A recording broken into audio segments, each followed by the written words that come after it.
Muy buenos días, mis estimados compañeros. En esta oportunidad vamos a iniciar en esta clase sobre lo que es el sistema procesal oral.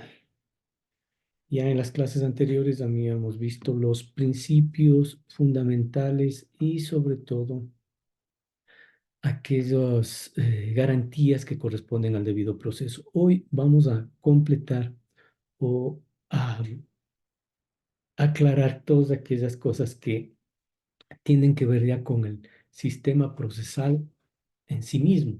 El sistema procesal, tomando en cuenta que a partir del año 2015, nuestro sistema procesal pasó de un sistema escrito a un sistema oral. En este sistema oral, lo que interesa sobremanera es el hecho de que eh, se ha dado preeminencia a todo lo que implica la presentación oral por parte de las partes procesales, con el fin de tener algunas ventajas que vamos a ver más adelante. El- este sistema oral, si bien es cierto, no es un sistema oral puro, sino que hay que tener presente que es un sistema oral mixto, en donde hay una parte escrita, que es la primera parte, en donde se presentan los actos de proposición, y posteriormente de ser calificados entra la fase oral que tiene en los procesos ordinarios la fase preliminar y la fase de audiencia de juicio. Este sistema oral, como decíamos, entró en vigencia a partir del 2015 con la aparición del Código Orgánico General de Procesos, aunque ya desde la Constitución del 2008 se había estipulado la oralidad como parte del sistema procesal ecuatoriano. En todo caso, se ha ido recién incorporando al sistema. Los principios rectores que rigen a este sistema procesal son los que están en la pantalla, empezando por la preeminencia del lenguaje verbal. Creo que esto es lo lógico y lo sustancial. Todas las diligencias que se dan dentro del proceso judicial, obviamente las diligencias dentro de la fase oral, deben ser expresadas de viva voz, tanto por las partes procesales como por el juez. Sin embargo, esto no significa que las diligencias orales tengan que dejarse de lado al poner o al establecer en un documento. ¿Por qué razón? Por la razón de que todo lo que se diga en la audiencia debe quedar guardado, digamos, en un documento. Y estos documentos generalmente son las actas de las audiencias o en otras ocasiones los autos que se emitan en las audiencias y que posteriormente sean traducidas a escrito. El siguiente principio es el principio de la inmediación. Este principio tiene que ver mucho con los principios que veíamos del debido proceso, sobre todo del juez natural y el conocimiento previo de cuál será el juez que va a resolver la cuestión que me compete o la cuestión que me interesa. Es importante conocer a ese juez. Y adicionalmente, la inmediación también significa que el juez y las partes están en contacto en el proceso judicial. Sobre todo en las audiencias se entiende la presencia del juez junto a las partes procesales es un principio que permite que la parte conozca quién va a resolver su caso y además que el juez pueda conocer a las partes procesales y también tenga un contacto directo. Esto es lo que se denomina la inmediación. Otro de los principios es el principio de la identificación del juzgador, que como decíamos antes y al hablar del debido proceso, el tener claro de manera previa quién es el juzgador permite tener presente también que en la fase de evaluación de prueba, las partes procesales conozcan y permitan tener presente que el juez ha estado vigilando, observando, asumiendo la prueba, la práctica de la prueba y por lo tanto la valoración de la prueba va a ser una valoración acorde a lo que esperamos que sea resuelto. El principio de concentración quiere decir que durante toda la fase oral, eh, las diferentes diligencias pueden unirse en un solo momento. Hay muchas diligencias, hay muchas situaciones que pueden resolverse de manera conjunta en una misma audiencia, cosa que recordemos con el sistema escrito era un poco complicado. En el sistema escrito se remitían con la demanda las excepciones dilatorias o perentorias, las cuales se resolvían al final del proceso. Y eso hacía que las partes procesales tengan que esperar hasta el final del proceso para encontrar respuesta incluso a este tipo de excepciones que eran de orden procesal y que no tenían nada que ver con el fondo de la causa. En todo caso, dentro de este principio de concentración hay dos subprincipios, el de economía procesal y celeridad procesal. Economía procesal porque en una misma diligencia pueden resolverse dos y tres situaciones. Ya veremos en la audiencia preliminar cómo en ella se pueden resolver aspectos de saneamiento de diferente índole en una misma audiencia. Y esto hace a la vez que de manera más rápida se resuelvan todos los incidentes, sobre todo aquellos incidentes que son de la sustanciación del proceso. Otro de los principios es la preclusión. Preclusión que hay que entenderla claramente en el sentido de que cada fase procesal termina y ya no puede volver a ser retomada.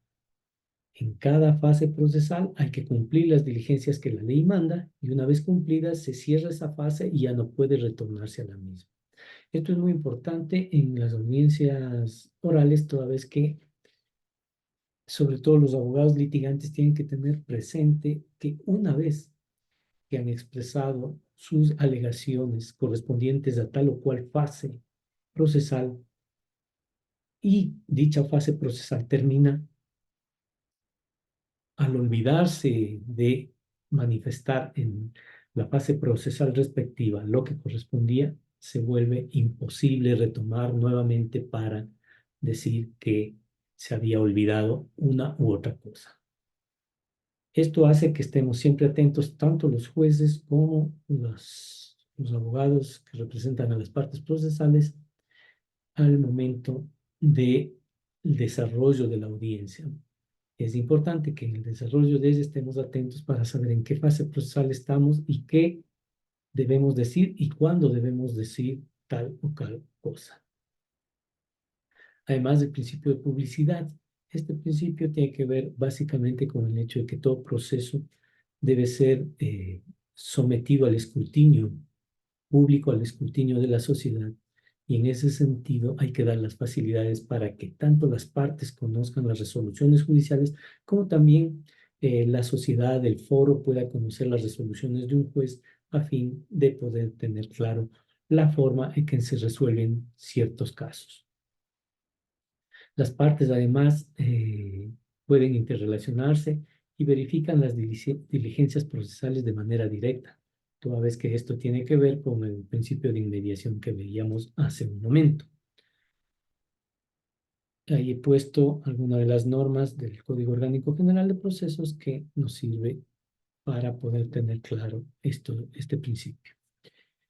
Ahora, dentro de las fases orales, las audiencias orales, y durante todo el proceso contencioso administrativo, y dígase de todos los procesos ordinarios, uno de los principios fundamentales que rige al proceso jurisdiccional es el principio dispositivo. Este principio dispositivo, como todos conocemos, implica que el proceso se moviliza o tiene acción a través de la instancia de la parte, es decir, las partes están incentivando para que se movilice, para que continúe el proceso judicial. No es que el juez por sí hace de manera oficiosa el trámite del procedimiento. Siempre debe haber una iniciativa de la parte, un interés de la parte procesal. Otra de las consecuencias del principio dispositivo es que actor y demandado, que son las partes procesales, son las que van determinando con sus pretensiones el objeto del proceso, el objeto que va a ser discutido, el objeto de la controversia, como lo llama el Código Orgánico General de Procesos. Son las partes las que deben dar los insumos en cuanto a sus pretensiones para que el juez pueda elaborar y plantear una propuesta de objeto de la controversia. El juez solo puede emitir su resolución. Esta es otra de las consecuencias del principio dispositivo, que el juez solo puede emitir una sentencia o resolución dentro del parámetro o dentro de los límites que establece el objeto de la controversia. Y esto nos lleva a lo que se llama el principio de congruencia de la sentencia. La sentencia tiene que resolver todos y cada uno de las pretensiones que fueron planteadas por las partes procesales. No puede resolver más allá de lo que se le pidió, ni tampoco menos de lo que se pidió. Caso contrario, puede ser causal de un recurso de casación o la causal en la que se establece si una sentencia es extra petita, ultra petita o citra petita. Finalmente, otra de las consecuencias del principio dispositivo es que las partes pueden poner fin al proceso disponiendo de su situación jurídica a través de ciertas situaciones excepcionales, diríamos. Una de ellas es el desistimiento, otra el allanamiento o el retiro de la demanda. Por cualquiera de estas circunstancias, las partes procesales pueden dar fin al proceso antes de sentencia con los requisitos que la ley prevé. Concomitante con esto está el principio de oficialidad, que sobre todo tiene importancia en los procedimientos administrativos. Aquí en el proceso jurisdiccional, en el proceso contencioso administrativos, normalmente hay etapas en que no necesariamente necesitan el impulso de las partes para continuar, sino que ya dependen exclusivamente de las facultades del juez. Estas básicamente son la citación, como ponemos ahí, la calificación después de una aclaración o ampliación o el paso de una etapa procesal a otra. Entremos ahora al tema de las audiencias dentro de la oralidad. Tomemos en cuenta que al hablar de audiencias estamos hablando de la fase oral, audiencia preliminar, audiencia de juicio en un proceso ordinario. No estamos hablando de la fase escrita, es decir, de los actos de proposición, demanda y contestación a la demanda, ni calificación de estos actos de proposición. Aquí vamos a hablar exclusivamente de las audiencias y algunos aspectos generales de toda audiencia que tienen que ver con la oralidad es que hay normas generales para el desarrollo de las audiencias, entre ellas están las del artículo 80, que prescribe que es el juez quien tiene a cargo la dirección del proceso judicial. Siempre debe haber un orden en el desarrollo de toda audiencia y en el desarrollo de todo el proceso. Ese orden lo está dado por las facultades que el juez tiene de acuerdo a la ley, facultades que las va plasmando en la audiencia o en las audiencias. De ahí que tiene ciertas facultades del juez para poder eh, impedir ciertas alegaciones, limitar tiempos, pedir a las partes que se centren en el tema que se está tratando en cada una de las fases procesales, porque suele suceder que muchas veces los jueces, los abogados litigantes no toman en consideración la fase procesal en que se encuentran y empiezan a emitir alegaciones o criterios que corresponden a otra etapa procesal. En esas circunstancias, el juez puede enderezar esa alocución para que la parte procesal la enmiende. Las partes procesales también tienen ciertos deberes que cumplir, que están en el artículo 84 del Código Orgánico General de Procesos. El secretario es quien verifica la comparecencia de las partes y constate la legitimación de las mismas. ¿Cuáles son las ventajas de este proceso o de este proceso ordinario, contencioso administrativo, oral? Las ventajas básicamente son, en primer lugar, la publicidad y transparencia que ya veíamos al hablar de los principios. ¿Por qué? Porque el juicio en sí mismo y todas las actuaciones del juez y de las partes están sometidos al escrutinio de toda la sociedad. Eso permite que cualquier persona, cualquier abogado pueda analizar las resoluciones emitidas en una audiencia para comentarlas, para tener criterio y también para que las mismas partes procesales tengan claro cómo se llevan adelante su proceso judicial. Ahí viene otra ventaja, que es la confianza y credibilidad. Sobre todo esto corresponde, o esta ventaja le corresponde al actor o al demandado como entes o personas, sean naturales o jurídicas, que intervienen en el proceso judicial. La parte procesal, que es un sujeto activo del proceso, puede evaluar la actuación de su defensa técnica, cosa que no sucedía en los procedimientos descritos, toda vez que en dichos procedimientos era muy difícil estar en contacto con el juez y tan solo la parte procesal tenía conocimiento del juez, tal vez cuando se emitía la sentencia y conocía la resolución. Durante el resto de fases procesales en el sistema escrito, era muy difícil y complicado tener un contacto con el juez, a no ser alguna diligencia como una junta de conciliación, que incluso en ellas muchas veces no era el partícipe, el juez, sino algún funcionario judicial que reemplazaba al juez. La tercera ventaja, la aceleración de los procesos, deriva de lo que hablábamos antes, el principio de concentración y economía procesal. Las diligencias se pueden concentrar y resolver de mejor manera. Y esto nos lleva a un criterio que emite sobre todo Ernesto Ginesta al escribir sobre la oralidad, y dice que la justicia tiene un rostro. Él dice que la justicia con la oralidad es una justicia con rostro. ¿Y por qué dice eso? Porque obviamente aquí tiene preeminencia el principio de inmediación y eso permite el contacto entre las partes y el juez. Ahora entremos ya a las fases del juicio ordinario. Tomemos en cuenta que en lo contencioso administrativo existen los juicios ordinarios, que son la mayoría, pero también existen juicios sumarios o procedimientos sumarios, en cuyo caso están últimamente, después de la última reforma, solamente los procesos de pago por consignación. Y en tercer lugar, un procedimiento que no es de conocimiento, sino más bien de ejecución, que es el procedimiento de ejecución de silencio administrativo, que son los únicos tres procedimientos que podríamos decir existen en el contencioso administrativo al momento.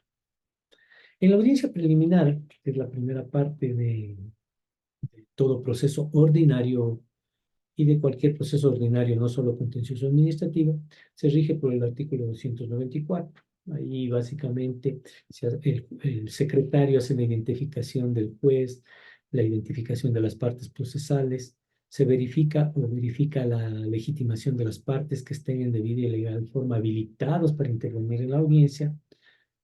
Y si se trata solo de la presencia de la defensa técnica, que ésta tenga un poder o una procuración judicial que le permita actuar. Recordemos que por tratarse de una audiencia, la ley exige que esté presente la parte procesal. No solo el abogado, sino la parte procesal en sí misma tiene que estar presente. Más aún en la audiencia preliminar. Miremos lo que dice el artículo 36 del Código Orgánico General de Procesos. Es obligación de que en la audiencia preliminar esté presente la parte procesal. ¿Y esto por qué? Por una sencilla razón. Porque en la audiencia preliminar existe una fase de conciliación en donde se requiere que la parte procesal tenga la facultad de transacción.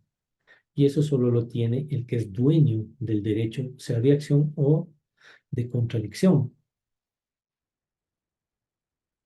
Declarada, instalada la audiencia, se dan a conocer los deberes de las partes y hay que tener presente que la no comparecencia del actor, vuelvo a insistir, de la parte actora, no de su abogado, puede provocar el abandono de la causa, no significando esto que la causa esté en abandono, sino que la no comparecencia tiene el efecto de abandono, como dice el artículo 87, numeral 1 del Código Orgánico General de Procesos.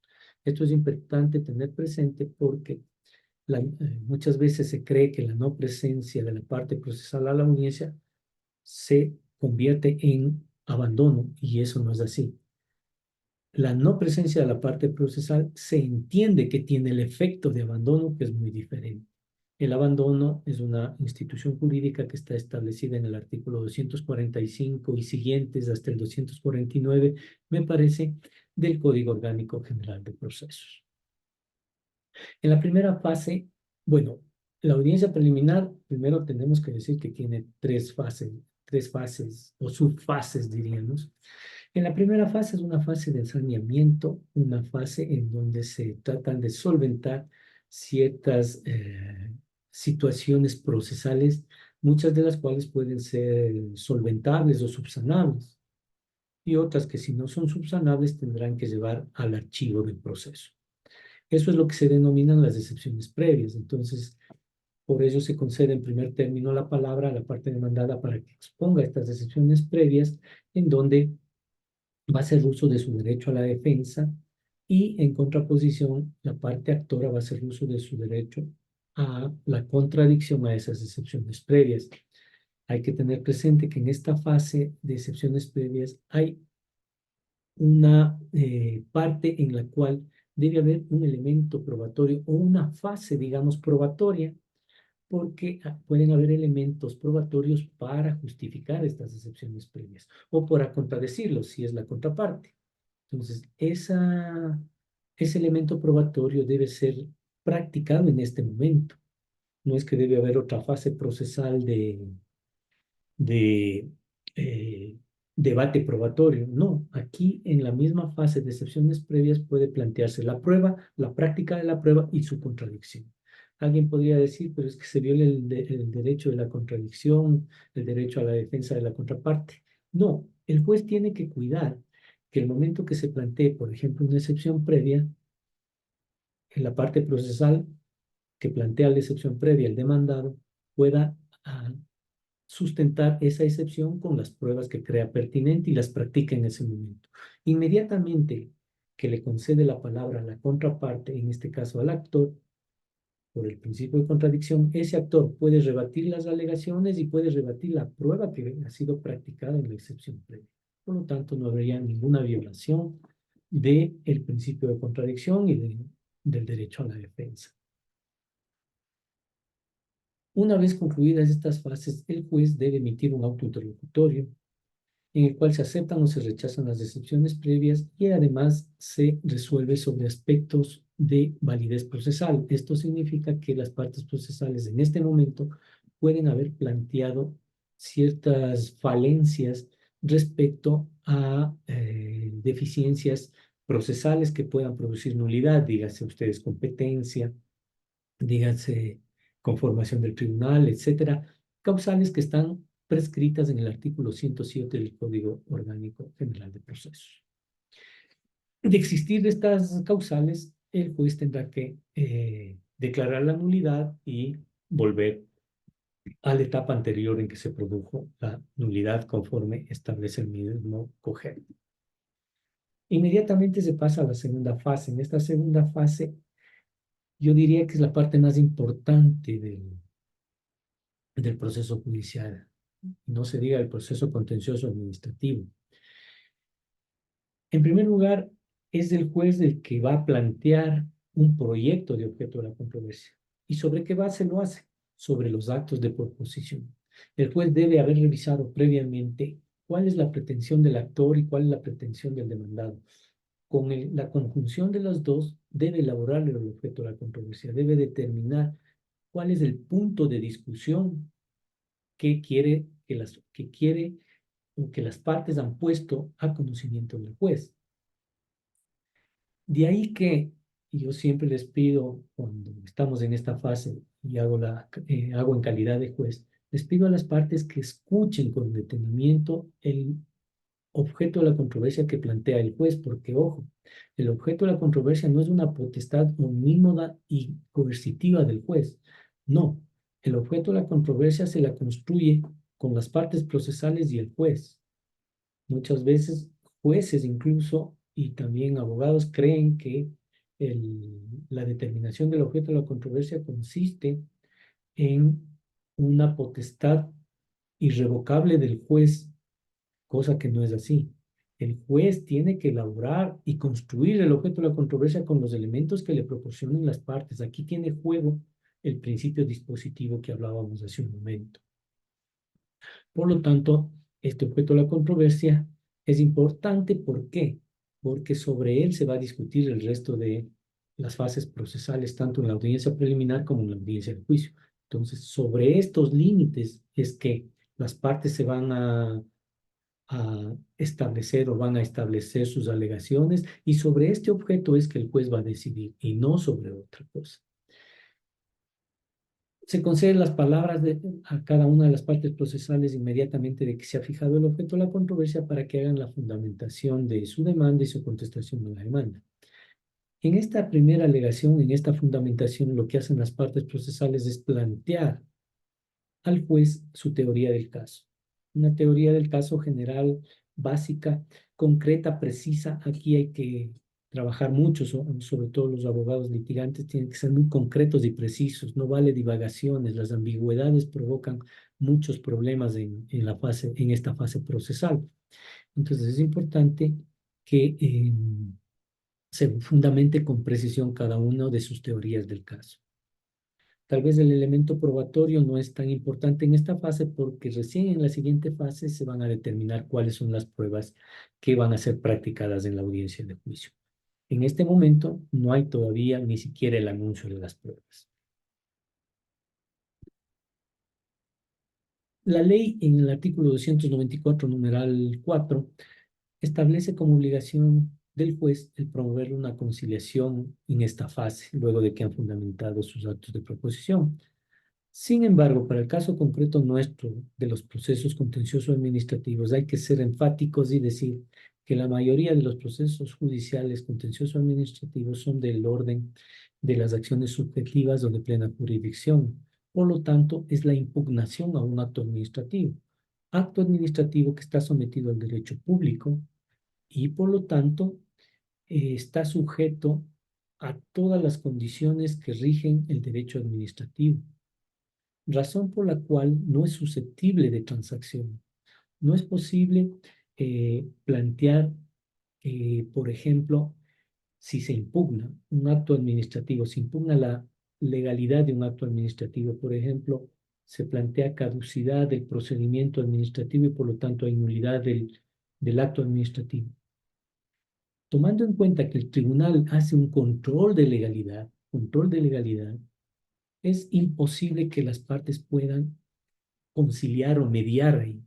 No se puede mediar ni conciliar la legitimidad de un acto administrativo, porque está sometido al derecho público.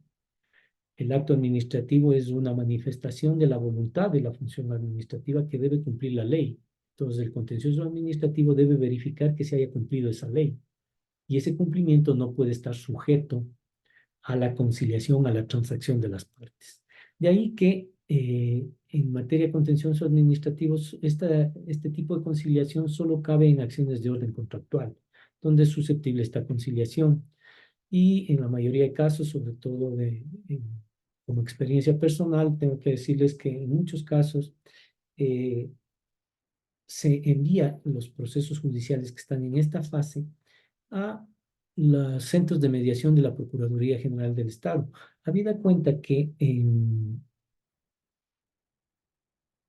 los pleitos contractuales son pleitos que derivan de un acuerdo de voluntades en donde sí cabe una cierta discrecionalidad, una alta discrecionalidad, sobre todo al establecer multas, al establecer condiciones de la ejecución de un contrato.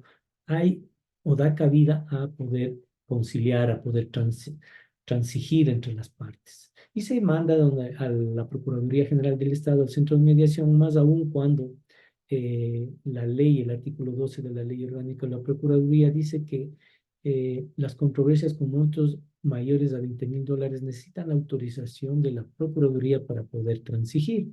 Entonces, si ese es el caso, se puede en esta etapa procesal remitir a un centro de mediación para que se busque una posible mediación. Es evidente que una vez que el tribunal emite el auto interlocutorio disponiendo que se remita al centro de mediación, el proceso judicial se suspende hasta que se resuelva esta etapa conciliatoria y posteriormente no remitirá sea el acta de acuerdo de las partes para poder archivar el proceso o el acta de imposibilidad de mediación, en cuyo último caso se retomará la causa desde esta etapa procesal y se continuará con el resto. De esta manera pasamos a la última fase de la audiencia preliminar. Esta fase es una fase un poco más mecánica, en donde únicamente el actor y el demandado hacen el anuncio de sus pruebas, pruebas que fueron presentadas en su demanda.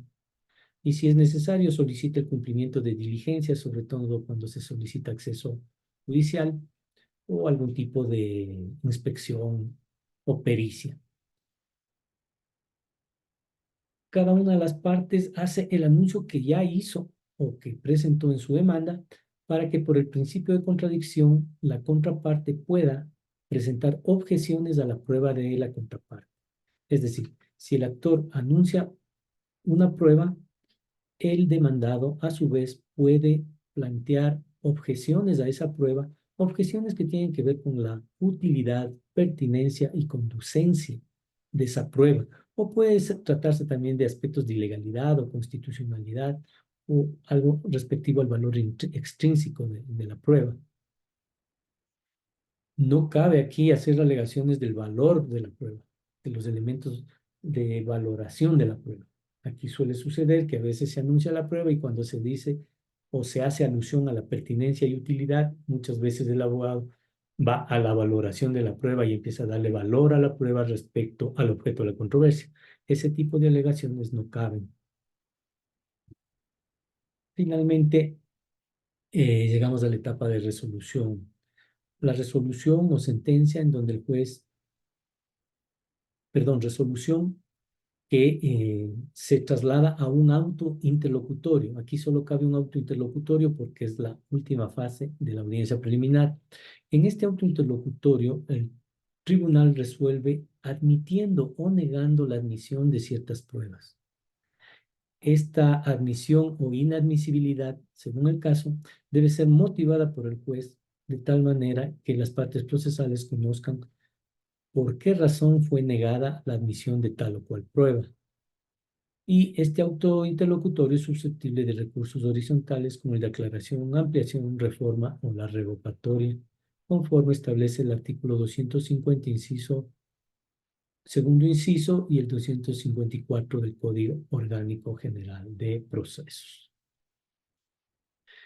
Esta audiencia preliminar siempre va a estar revestida por la vigencia de las garantías y de los principios que hemos hablado del debido proceso. Principios que precautelan el derecho a la defensa, precautelan el derecho a un juez imparcial, precautelan aquellas facultades o aquellas garantías que contiene el artículo 76 de la Constitución de la República. Y muchas de las falencias que pueden producirse de manera en el campo procesal tienen que ver, ya les decía antes, con el artículo 107 del Código Orgánico General de Procesos, muchas de las cuales tienen que ver con la jurisdicción, como indicamos aquí en la lámina, la competencia, la legitimidad de la personería, la citación con la demanda, la notificación de la convocatoria a las audiencias o la notificación a la sentencia, así como la conformación del tribunal. Obviamente, si existe una nulidad procesal, debe ser declarada por el juez en este auto interlocutorio, de tal manera que dependiendo del tipo de nulidad, se retrotraiga el proceso al momento anterior a la nulidad, como ya decíamos antes, según lo prescribe el artículo 109 del Código Orgánico General de Procesos. Las nulidades debemos recordar que solo pueden ser declaradas cuando están establecidas en la ley. La ley es la única que establece una nulidad. Incluso si el juez no declara una nulidad que debió haberla declarado, puede ser sujeto de condena en costas, de acuerdo a lo que prescribe el artículo 287. Ya antes les había hablado del tema del abandono. Sin embargo, yo les decía que era una institución jurídica muy particular que está prescrita en el artículo 245 y siguientes del Código Orgánico General de Procesos. El abandono es una figura por la cual se presupone que las partes procesales han dejado de actuar por un tiempo determinado y eso hace presumir que ya no les interesa proseguir con la causa. Este abandono normalmente está establecido para la fase escrita, para la primera fase del proceso establecido en el COGEP. ¿Y qué implica? Implica que si durante un determinado tiempo las partes procesales no actúan por el principio dispositivo, eh, actuaciones que permitan movilizar el proceso, el juez puede declarar, sea a petición de parte o sea de oficio, el abandono de la causa, con el efecto de disponer el archivo de la misma. Como pueden ver ahí, se dice que también un efecto del abandono es que si bien se declara el archivo de esa causa, se puede presentar una nueva demanda después de 6 meses de declarado el abandono. Ahora que hay que tener presente lo que yo les decía sobre la inasistencia de la parte procesal, sobre todo del actor, a la audiencia preliminar.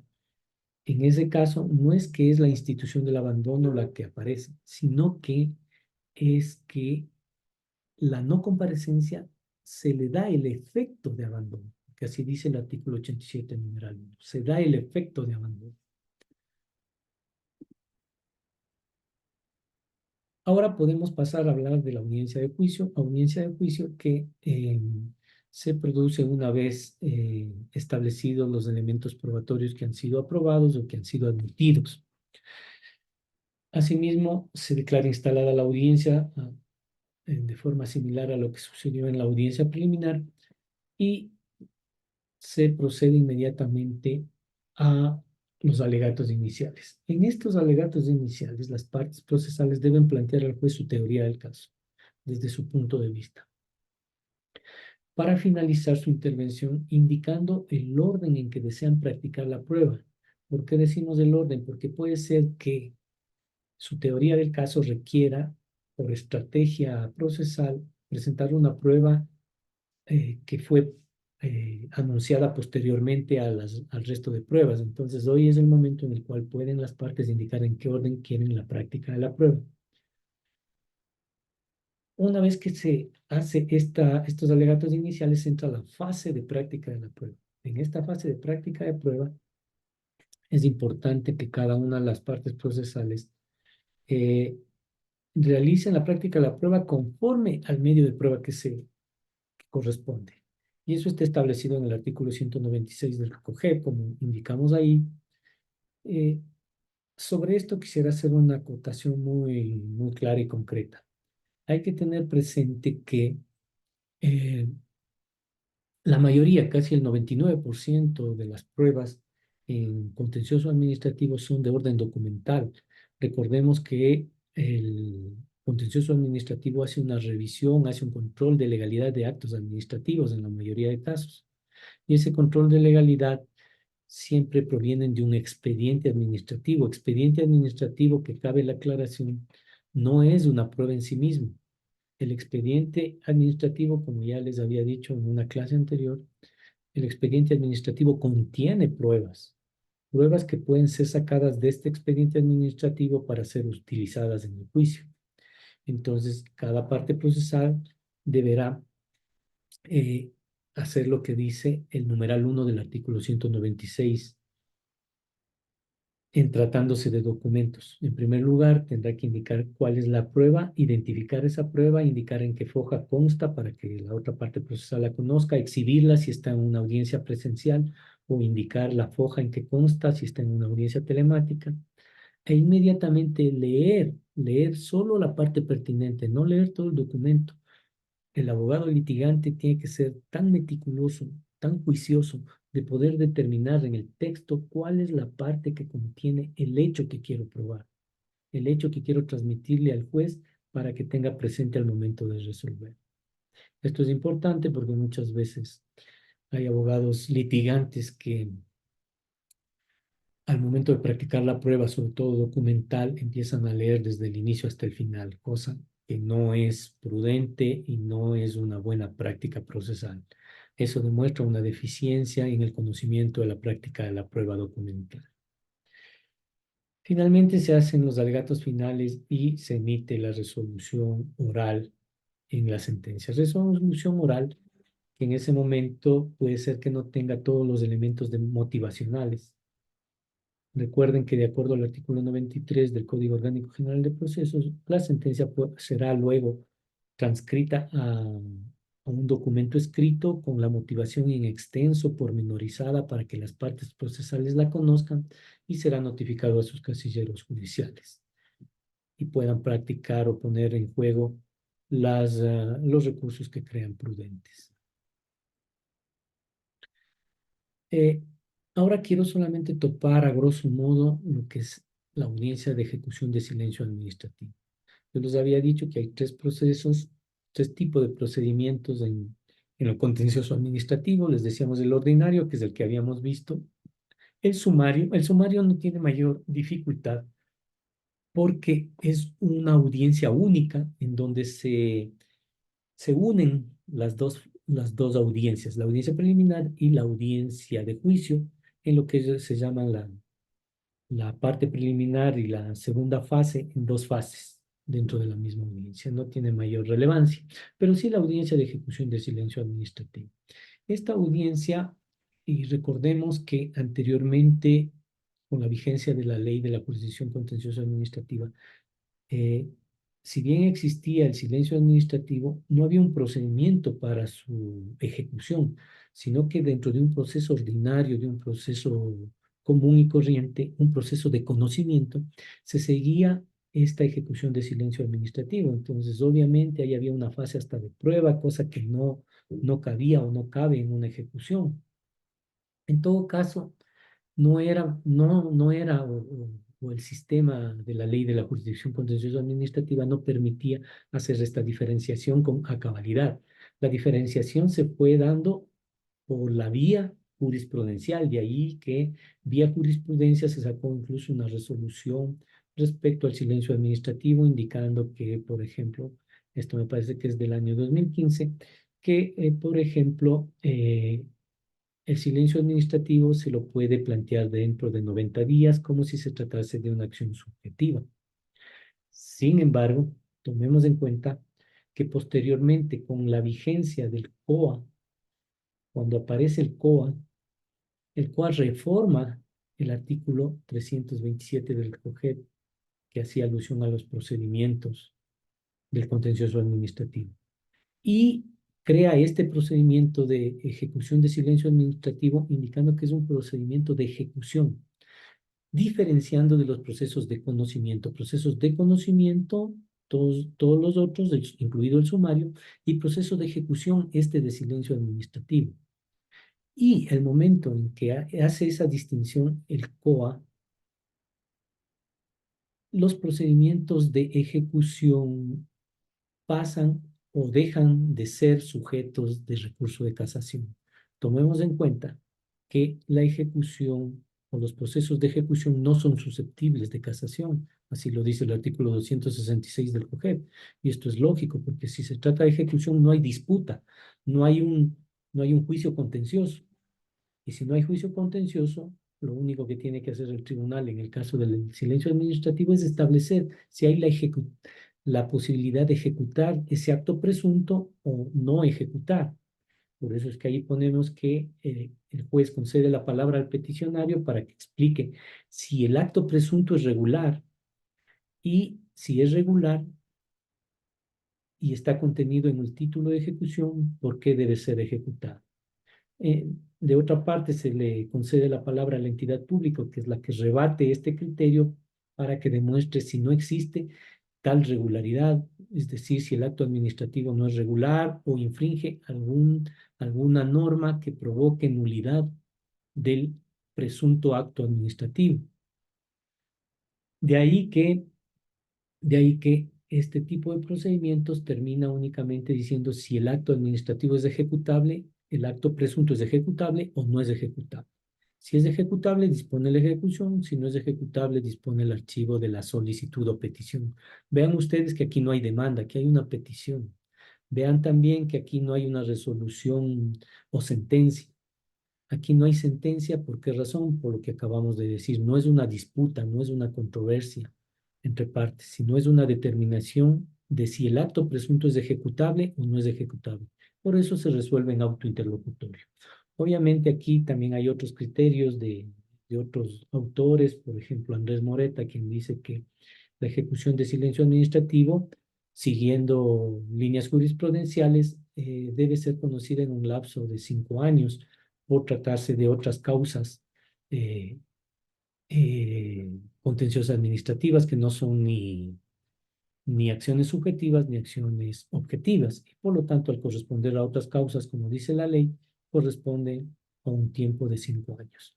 Desde mi humilde punto de vista, considero que ese no es el criterio correcto, sino que más bien la ejecución de silencio administrativo debe ser tratado como un acto administrativo, como una acción subjetiva, toda vez que lo que se busca es simplemente la ejecución de un acto administrativo presunto. Y hay que tener presente que un acto presunto se quiere que inmediatamente pueda eh, plasmarse en un acto de ejecución. Esto, de todas maneras, no es algo correcto. Me parece que también es dable la posibilidad de que se considere que la ejecución de silencio administrativo puede darse en un término de 5 años. ¿Por qué razón?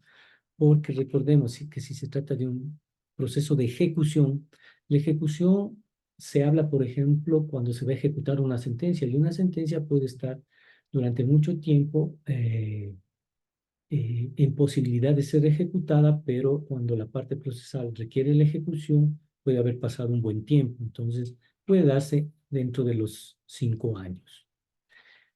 Esta discusión, en todo caso, es una discusión jurisprudencial que posiblemente en algún momento la jurisprudencia nos pueda solventar.